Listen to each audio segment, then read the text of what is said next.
Olá, eu sou o Giovanni de Souza. Hoje é 1º de fevereiro de 2021, são 22 horas e 44 minutos. Lição 8 da classe de adultos, comprometidos com a palavra de Deus. Começando com o nosso questionário. Resposta da número 1. O brado de sola escritura significa que a Bíblia é a única regra de fé e prática para a vida cristã, e é por meio dela que podemos conhecer a Deus e entender a sua vontade. 2 Timóteo, capítulo 3, 14 ao 17. Resposta da número 2. Nós cremos que Deus continua a se comunicar com o seu povo por meio dos dons espirituais. Atos, capítulo 2, versículo do 14 ao 21. Resposta da número 3. Que os discípulos permaneciam seguindo o ensino dos apóstolos. Resposta da número 4. O significado de modismo é o que está na moda. Isso se aplica também no campo teológico. São os ventos de doutrina que vêm e se vão. Efésios 4,14. Que tem caráter efêmero, passageiro, que para nada aproveitam. Em outras palavras, são inúteis e inaproveitáveis. Resposta da número 4. A preocupação de Paulo é com o ensino correto da palavra de Deus, com base numa exegese sólida com a aplicação para a edificação espiritual da igreja. Texto áureo. Bem-aventurados que ouvem a palavra de Deus e aguardam. Lucas capítulo 11, versículo 28. Nós, mais do que nunca, precisamos continuar pregando a palavra do Senhor, para que assim as pessoas também venham guardá-la no coração para não pecar contra Deus. Que verdade prática. A doutrina, a autoridade divina da Bíblia deriva de sua origem em Deus, e isso por si só encerra a suprema autoridade das Escrituras, como plena e total garantia de infalibilidade. Em outras palavras, a Bíblia ela é a palavra de Deus, ou contém a palavra de Deus da forma que você quiser entender. E ela por si só, ela já traz toda a autoridade de Deus. Por quê? Porque ela é divinamente inspirada. Introdução. Nós somos apegados à palavra e buscamos a orientação do Espírito Santo para nos ajudar na interpretação das Escrituras. Vamos estudar a relação dos pentecostais clássicos e a leitura da Bíblia, a maneira como nós observamos as regras gramaticais e o contexto histórico e literário para compreender melhor o texto sagrado. Compreendemos que a palavra do Senhor ela é eficaz e ela é perfeita, correta, não tem sombra de variação. No entanto, nós como homens e mulheres, nós sozinhos, nós não conseguimos interpretar a palavra. Somente com o Espírito Santo nós conseguimos ter completamente a compreensão do texto, né? do texto em si. A autoridade da Bíblia. Nós herdamos dos reformadores do século XVI o conhecido sola escritura, somente as Escrituras, um dos 5 pilares da Reforma Protestante. O brado de sola escritura significa que a Bíblia é a única regra de fé e prática para a vida cristã, e é por meio dela que podemos conhecer a Deus e entender a sua vontade. Eu acho muito interessante uma questão, que a Bíblia ela é também chamada de as Escrituras. E é muito curioso porque se nós fizermos uma analogia, possivelmente a sua casa ela tem um documento chamado escritura, geralmente a escritura definitiva do imóvel. Tem uma escritura definitiva, tem uma outra agora que me fugiu o nome. Essa escritura definitiva dá a você a autoridade de que você é dono ou proprietário, né, daquela parte de terra, né, daquele teu terreno, seu quintal, como você chama na sua cidade, não sei. E a escritura sagrada nos traz a mesma ideia. Por quê? Porque é pelas escrituras sagradas que temos o nosso lugar garantido no céu. É bem verdade que é um pouco diferente no aspecto de tamanho, né? Aqui falamos de escritura somente um pedaço, né, de terra, que poderá passar de geração em geração, diferente do céu, que nos dará entrada, né, pelas mansões celestiais E também que nós não podemos dar isso a outrem. A salvação ela é individual, então nós não temos como passar isso para alguém. Uma vez no céu, nós não teremos mais nenhum contato com o povo da terra. Mesmo porque, possivelmente, dependendo da situação, a terra já nem mais existirá. Né? Nossos fundamentos. É interessante também uma outra questão sobre a palavra, é que o cristianismo ele tem na palavra do Senhor a sua regra de fé e prática, diferente de outras religiões, que têm outros livros. Por exemplo, o Espiritismo tem os livros de Allan Kardec, tem a questão do povo de Islã, né, do Islã, que tem o Alcorão. Temos também a questão dos Testemunhos de Jeová, que tem a tradução do Novo Tempo. E também tem a questão a Bíblia e o livro dos Mormons, né? Então vemos que são algumas religiões que se baseiam em algum livro. O cristianismo com a Bíblia, os Mormons também tem a Bíblia e mais o livro Mormon, e também o Alcorão, né? Com o povo lá do Islã. E mais algumas também que deve ter também, né? Como eu já falei, o Espiritismo tem a questão dos livros de Allan Kardec.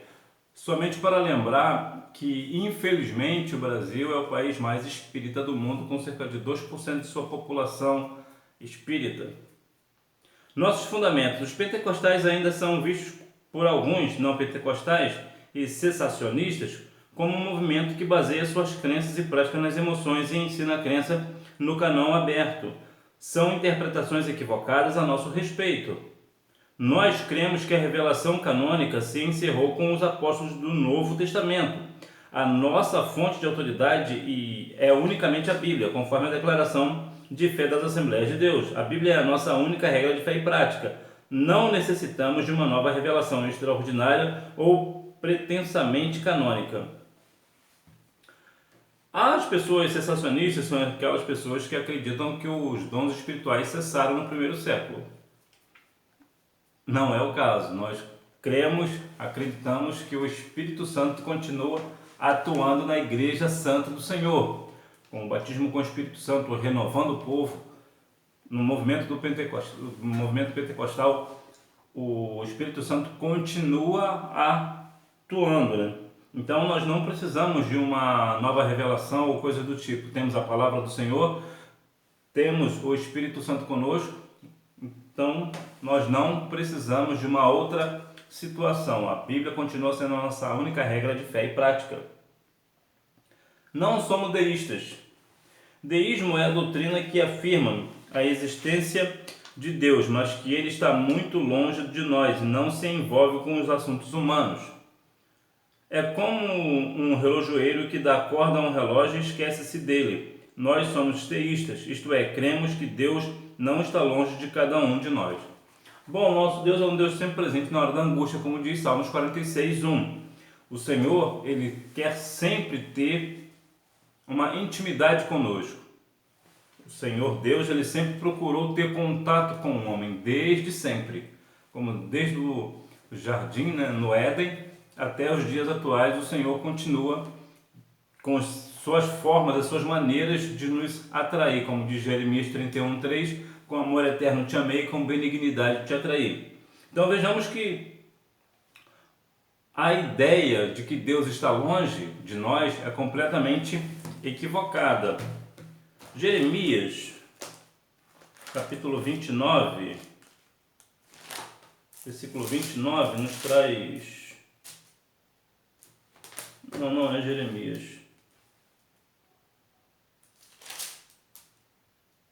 Não é Jeremias. Porque tem uma passagem bíblica, me parece... É Jeremias, mas eu não lembro onde. Eu pensei que fosse 29 de Jeremias. Que diz... Sou eu Deus de longe, também não Deus de perto? Mas depois eu deixo a descrição aqui no vídeo. Da referência certinha. Então veja que nós temos um Deus presente. O nosso Deus é presente. O nosso Deus é atuante. Síntese do tópico 1. Somos um povo que cremos na autoridade da Bíblia para nossa fé e prática. Zelo pela doutrina.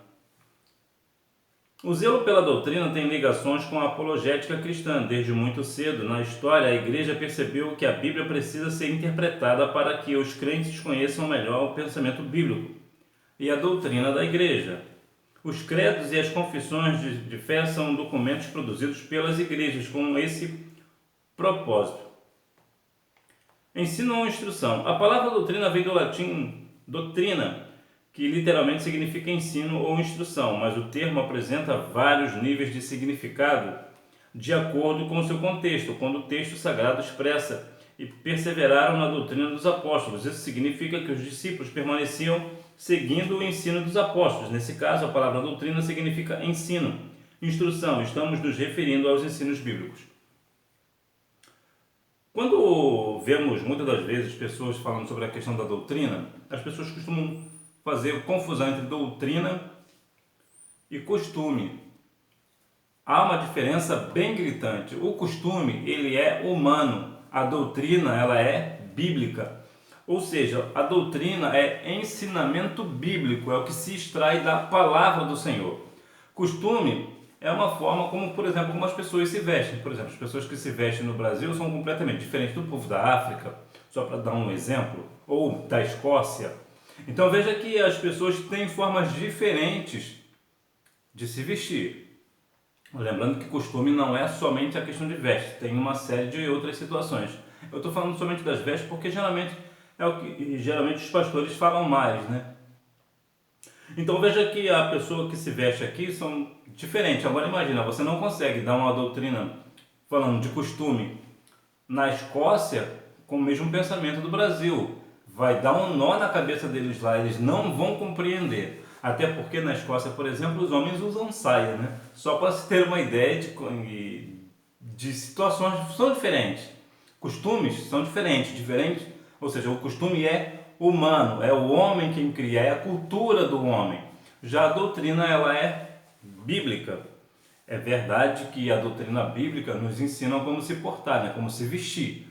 Mas eu digo que não é uma questão mais de pessoas que acreditam que a pessoa ela é santa de acordo com o que se veste. Na verdade, a pessoa que é salva é que sabe como se vestir, né? Na verdade, bem essa daí.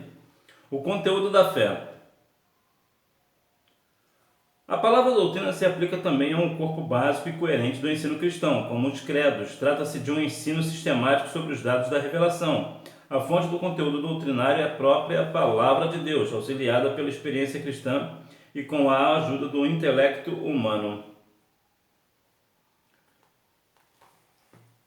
Quando a gente fala da palavra doutrina, com a questão de se aplicar a um corpo básico coerente no ensino cristão, e também com o nosso credo.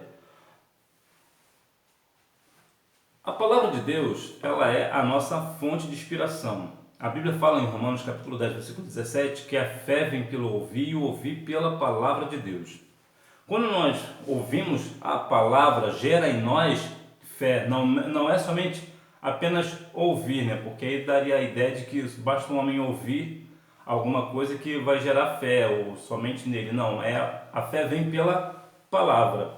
Então, quando nós cremos no que a Bíblia diz, gera em nós fé. Então, nós precisamos interpretar as questões bíblicas de uma forma bíblica, porque muitas das vezes as pessoas falam de situações bíblicas dizendo que é bíblico sem ser. E por que isso acaba aflorando? Porque as pessoas costumam não ter a leitura da palavra. A nossa confissão de fé e a Bíblia. Entretanto, a palavra final é a Bíblia. A declaração de fé expressa a doutrina oficial da Igreja. Há no Novo Testamento embriões de credos e confissões de fé, que foram desenvolvidos ao longo da história da Igreja. Síntese do tópico 2. A nossa confissão de fé não é de autoria particular, pois expressa o pensamento e a vida da Igreja.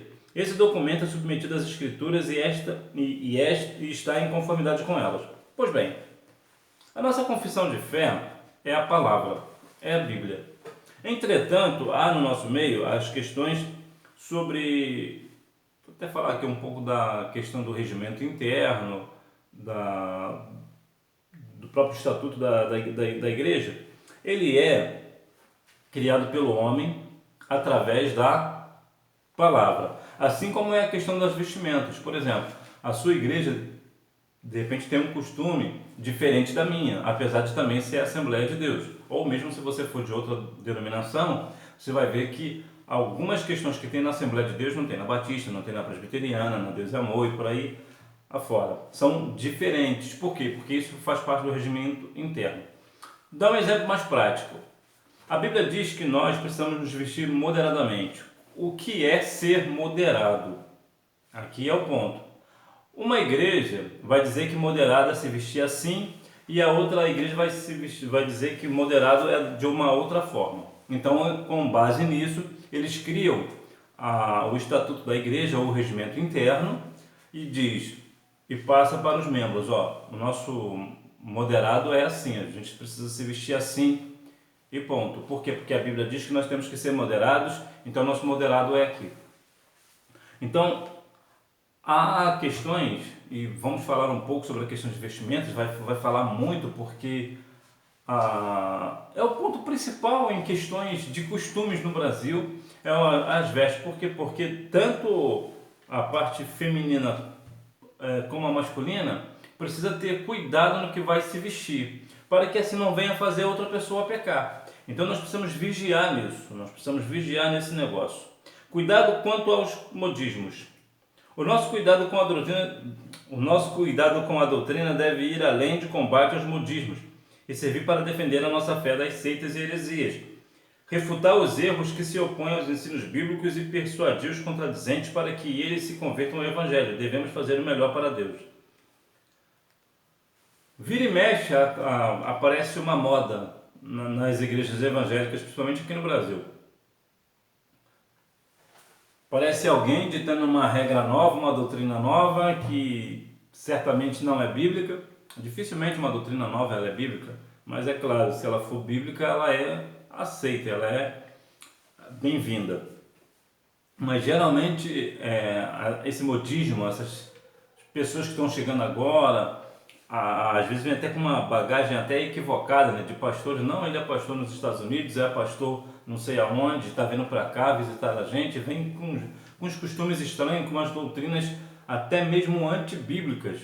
E volto a enfatizar, o nosso grande problema é que nós somos levados por grandes ventos de doutrina porque nós não fazemos leitura da palavra do Senhor. Nós sempre estamos fazendo isso ou aquilo, mas estamos sempre distantes da palavra. Então qualquer pessoa que chega com uma moda nova, nós acabamos entrando nessa moda porque está na moda, está todo mundo fazendo, então vamos fazer também. Mas, volto a dizer, nem tudo que dá certo é certo.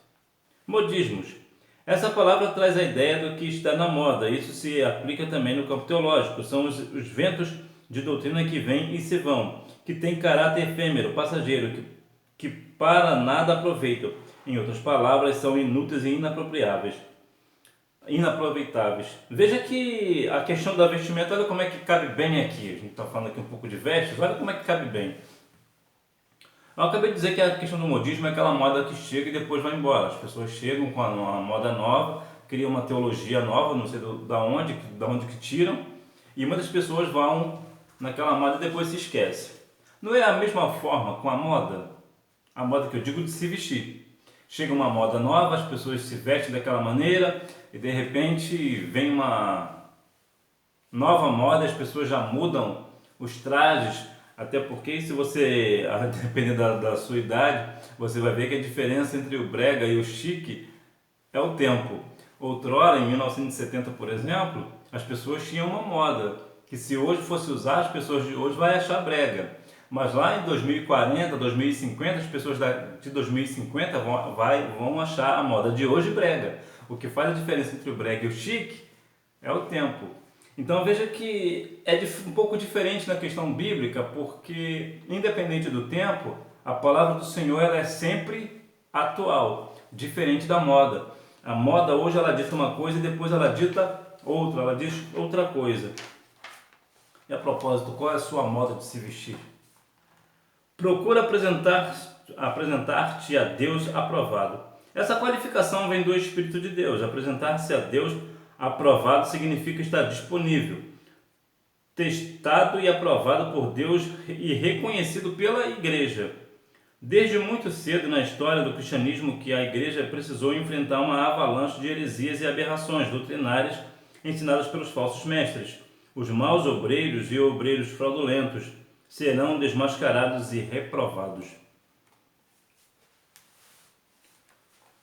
É bem verdade que vivemos em tempos trabalhosos, difíceis, que infelizmente obreiros que deveriam estar zelando pela doutrina da igreja, pela sã doutrina da igreja, acaba permitindo e até ajudando com heresias, com situações que não são bíblicas, são completamente antibíblicas. E como boa parte do povo, volto a dizer, não tem o hábito da leitura da palavra ou às vezes não tem a interpretação, acabam sendo levados por essas doutrinas. E por quê? Porque os obreiros da igreja também não são qualificados, também não têm o costume de ler a palavra do Senhor e não tem zelo pela palavra, não é comprometido com a palavra de Deus. Ora, se um obreiro ele não é comprometido com a palavra de Deus, ele não é um bom obreiro. Ele é um obreiro completamente reprovado, tanto por Deus quanto pela igreja. O obreiro ele precisa ser aprovado por Deus em primeiro lugar, claro, e também pela igreja. A igreja também precisa ter obreiros aprovados, mas também tem aquela outra vertente, né? A igreja também não cria bons obreiros, não prepara bons obreiros, não investe no obreiro. Então veja que há os dois pontos, há o obreiro desinteressado e também tem a parte da liderança também que também não dá suporte para esse obreiro ficar bom, ser um obreiro melhor. E por conta disso as heresias entram na igreja. Como obreiro que não tem do que se envergonhar. O termo obreiro, tanto em grego quanto em português, vem de obra, trabalho e tem significado amplo no Novo Testamento. No sentido literal, refere-se ao trabalhador do campo. No sentido metafórico, a todos os que se dedicam à obra de Deus.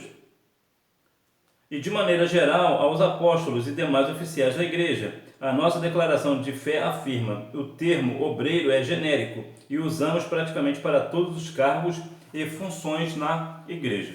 Ou seja, independente da parte da igreja que você está fazendo, você é um obreiro. Independente da forma, independente do lugar, do teu departamento, independente da sua atividade, você está tendo um trabalho. Se você está tendo um trabalho, você é um obreiro. Ou em alguns casos também tem, algumas igrejas também trabalham com obreira, né? Então veja que nós não temos que nos envergonhar. Nós precisamos ser aprovados. E aqui eu vou até trazer um outro lado, né? Também, independente do que você faz na igreja, você não pode se envergonhar de estar fazendo isso pela igreja ou para o Senhor, independente do que você faz. Porque há pessoas que acham que para ser obreiro tem que ser pastor, tem que ser evangelista ou coisas dessa natureza. Não é bem por aí. Se você faz um trabalho, independente da sua carteirinha de membro, você é um obreiro do Senhor, você é um obreiro da igreja. Você não precisa necessariamente estar separado para ajudar o seu pastor, ajudar a sua igreja, ajudar a obra do Senhor e continuar fazendo a obra de Deus. Então você sim, você é um obreiro independente daquilo que você faça dentro da igreja e faça com amor, que o Senhor certamente vai te honrar e você certamente será um obreiro aprovado. Que maneja bem a palavra da verdade. Agora o caldo engrossa. O verbo grego para manejar bem é literalmente cortar reto, cuja ideia é cortar em linha reta. A ideia é manter o curso correto. É uma palavra rara, aparece uma só vez no Novo Testamento e duas vezes na Septuaginta. O emprego paulino dessa palavra é metafórico e muitas interpretações já foram apresentadas ao longo dos séculos. A preocupação de Paulo é com o ensino correto da palavra de Deus, com base numa exegese sólida com a aplicação para a edificação espiritual da igreja. Isso significa também não fazer uso da palavra no púlpito para atacar algum desafeto entre os irmãos por meio de indiretas. Púlpito não é lugar de desabafo. Vamos lá. Em primeiro lugar, o obreiro ele tem que cortar reto. Ele precisa manejar bem a palavra da verdade. E aí a palavra, como é uma espada, você não é o Zorro, né? O Zorro que fazia aquele Z nas pessoas, não era assim? Então, ele não cortava necessariamente reto, ele fazia a graça. Mas aqui nós vemos que o obreiro ele tem que saber manejar bem a palavra da verdade, que é a palavra do Senhor. Ele não pode usar o púlpito para usar a palavra para atacar um irmão ou uma irmã. Ele precisa trazer a palavra para edificação da igreja e não para criar contendas, e não para afrontar um irmão ou uma irmã, ou um jovem ou uma criança, o que seja. Nós precisamos usar a palavra, você como obreiro, você precisa usar a palavra para edificação da igreja. Se você tem uma diferença com um irmão ou com uma irmã, ou seja quem for, vai lá, conversa com ela, com essa pessoa e vê o que tem que fazer e se acerte com ela. Mas você não pode de maneira nenhuma usar o púlpito e a palavra do Senhor para agredir pessoas. Nós não estamos aqui para isso. Síntese do tópico 3. Devemos combater aos modismos, defendendo a nossa fé das seitas e heresias, refutando os erros contra os ensinos bíblicos e persuadindo os contradizentes para que se convertam ao Evangelho. Conclusão. Nós temos compromisso com a palavra de Deus e cremos que ela é a única revelação de Deus escrita para a humanidade. Diante disso, fica claro que nenhuma outra literatura exerce autoridade sobre a nossa vida.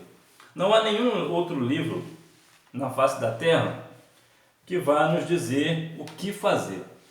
Nós cremos na palavra. Somente a Escritura. Nós só precisamos da palavra, não mais do que isso. Portanto, você não pode e não deve usar outros meios para falar do Evangelho, ou seja, você não é nem a questão de usar outros meios, né? Você não pode usar alguma outra fonte. Outros meios você pode usar, né? Você pode usar rádio, internet, televisão, jornal, seja o que for, para pregar o Evangelho. Sim, isso é válido. O que eu quero dizer é o seguinte, você não pode usar uma outra coisa que não seja a Bíblia. Você tem que pregar a Bíblia, tem que falar da palavra. E não de outras situações, de outros livros, e mesmo que sejam livros evangélicos. Nós precisamos compreender mais do que nunca que a igreja do Senhor precisa se voltar para a palavra, porque a igreja de Cristo tem abandonado a palavra. Há muitas igrejas no Brasil hoje que sequer leem a palavra no culto. É louvorzão daqui, louvorzão dali. E uns louvores, inclusive, que nem espirituais são.